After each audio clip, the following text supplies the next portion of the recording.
Hello dear students, I hope कि आप सब लोग बहुत अच्छे होंगे, आपका प्रिपरेशन बहुत अच्छे से चल रहा होगा। एक बार जिसके बारे में लोग सबसे ज़्यादा परेशान रहते हैं कि उन्हें क्रिटिसाइज क्यों किया जाता है, लोग उनके बारे में उनके अगेंस्ट क्यों बोलते हैं, राइट। तो आज इस वीडियो में मैं इसी इशू को एड्रेस करने वाला हूँ, समझने वाला हूँ कि लोग क्रिटिसाइज क्यों आपको करते हैं और इस क्रिटिसिज्म को किस वे में लेना चाहिए। मैं कुछ एग्जांपल आपके सामने रखूंगा, फिर उसको एनालाइज करेंगे और कुछ कारण जानने की कोशिश करेंगे, रीजन फॉर क्रिटिसिज्म।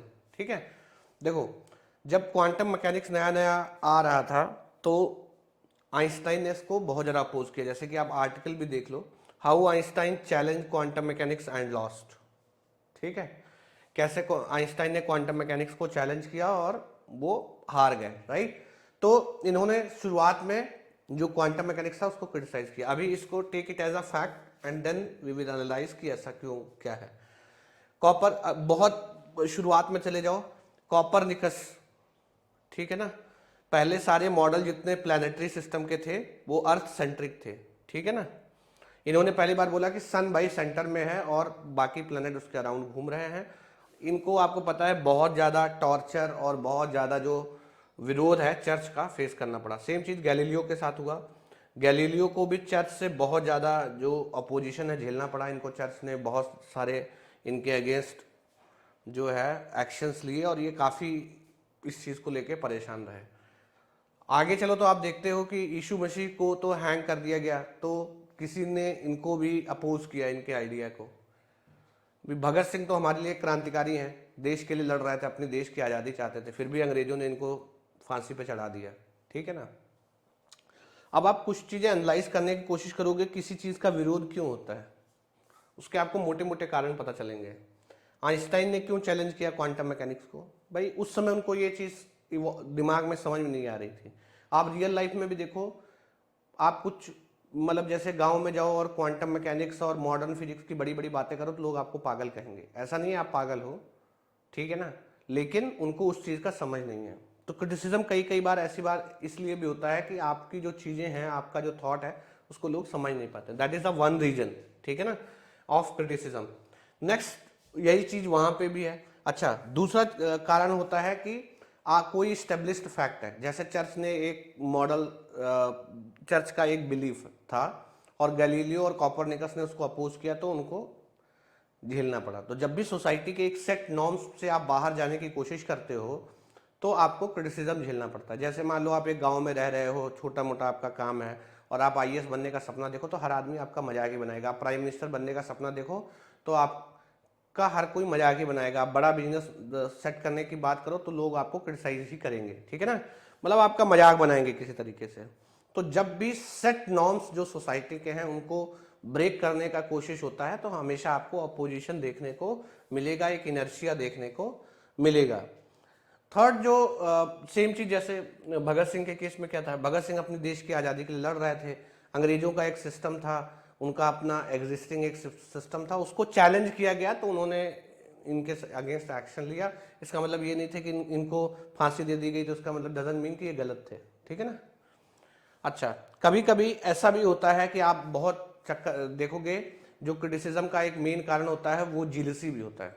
आप देखो कि जब आप किसी से ज़्यादा तरक्की कर जाते हो तो उस आदमी को आपके अंदर कमियां ही नजर आती हैं। आपने कुछ देखा होगा, कुछ फ्रेंड आपके ऐसे होंगे जो हमेशा आपको क्रिटिसाइज ही करेंगे, ठीक है ना। आप कुछ भी अच्छा कर लो, बुरा कर लो, अच्छे में भी वो बुरा ढूंढ लेंगे, ठीक है ना, और बुरा कर रहे हो तो बुरा है ही, ठीक है।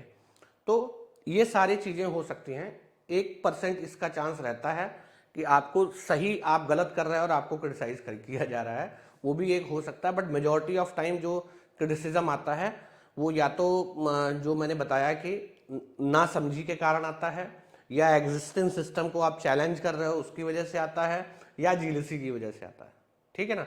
तो जब भी आपका क्रिटिसिज्म हो रहा है आपको कभी भी पैनिक नहीं करना है, आपको इस चीज़ को नेगेटिव वे में नहीं लेना है। वो आपने कहानी सुना होगा, कहावत सुना होगा कि जिंदा है तो निंदा है, तो सब चलता रहता है लाइफ में। आपको इस चीज़ को बहुत निगेटिवली नहीं लेना है। अगर आपको ये चीज़ें समझ में आ जाएगी कि जो सामने वाला क्रिटिसाइज कर रहा है वो उसका एक, उसके पीछे एक हिडन मोटो है, ठीक है ना, उसका मोटो सर्व नहीं हो रहा है इसलिए वो आपको क्रिटिसाइज कर रहा है। तो आपको बिल्कुल इसके लिए कभी भी जीवन में परेशान नहीं होना है कि लोग आपको क्रिटिसाइज कर रहे हैं तो आप गलत हो, ठीक है ना। वैसे भी जो इंटेलिजेंट लोग होते हैं उनके फ्रेंड जो होते हैं कम ही होते हैं, ठीक है। ठीक है ना। मूर्ख लोगों के दोस्त हमेशा ज़्यादा होते हैं क्योंकि मेजॉरिटी मूर्खों की है ना, राइट। तो आपको कभी भी परेशान नहीं होना है, आप take criticism as a natural thing, ठीक है ना, कि जो यूनिवर्स में क्रिटिसिज्म एग्जिस्ट करता है, ठीक है। तो कभी भी आप इससे परेशान मत हो, आप एक बैलेंस माइंडसेट से इसको टैकल करो, टेक ओपन माइंड से कि भैया सामने वाला भी गलत हो सकता है, कोई जरूरी नहीं हो, हमारी ड्यूटी नहीं कि हम सबको खुश करें, ठीक है ना। आप अपने रास्ते चलो, ठीक है। अगर आप गेट एंड डीएससी की प्रिपरेशन कर रहे हैं, आप हमारे साथ जुड़ सकते हैं। अनअकैडमी ऑफिशियल आंसर की के साथ लेके आया है गेट रैंक प्रेडिक्टर। आप इस क्यूआर कोड को स्कैन करके अपना रैंक चेक कर सकते हैं। अनअकैडमी आप लेके आया है अपना ऑफलाइन सेंटर, और ऑफलाइन सेंटर में आपको सारा टॉप एजुकेटर्स मिलेगा। You can contact at this number to get more details. In the beginning there are heavy discount, आप इनका बेनिफिट ले सकते हो। अगर आप existing plus and iconic learner हो, विल गेट फ्लैट 50% ऑफ। अगर आप दूसरे कोचिंग इंस्टीट्यूट से आते हो, विल गेट फ्लैट 50% ऑफ। अगर आप फर्स्ट 50 इनरोलमेंट में हो किसी भी ब्रांच में, will get 33% of. And if you have get rank under 1000, you will get 20% of. आप इस क्यूआर कोड को स्कैन करके you can get more details on offline centre. उड़ान एंड बुनियाद बैच चल रहा है, उड़ान बैच फॉर 2024, बुनियाद बैच फॉर 2025।